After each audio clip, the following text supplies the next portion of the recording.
Let's take a closer look at how to make a high rake concept work. First of all, what is rake?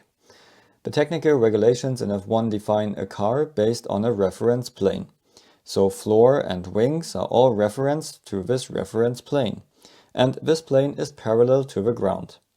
Because the floor of pre-2022 cars was a large flat plate and only had a small diffuser at the end, the idea came up to design the car as the rules required it, with a floor parallel to the ground, but then set the car up with less ground clearance at the front and more at the back.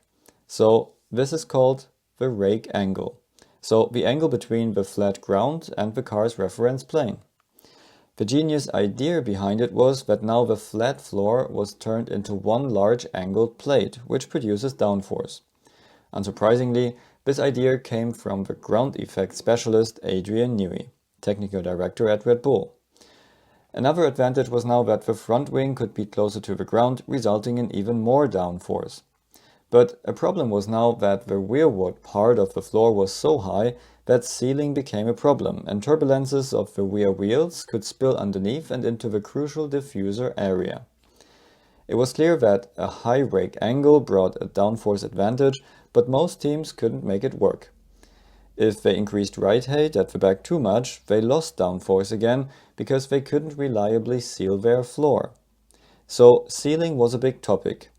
Teams worked on their floor edges, created outwashing vortices to keep the floor clean, and used scoops to blow air underneath and create something like a curtain. The crucial area, however, was the gap between the rear wheels and the diffuser. Under bump, when the car is lower to the ground, you need less sealing. Under rebound, you need extra sealing, especially for rear stability under braking. And here the suspension wishbones come in handy. Teams are allowed to use aerodynamic covers for their wishbones, and these wing elements are moving up and down. Teams now designed the lower wishbone as closely together as possible and in the center of the rear wheel, so they could also package the drive shaft inside for less disturbance. They could now have two downwashing wing elements which blow air into that gap. But that's not all. Teams then used other suspension members like the upper wishbone or the track rod, also they were wing elements, to change their angle of attack while they move up and down.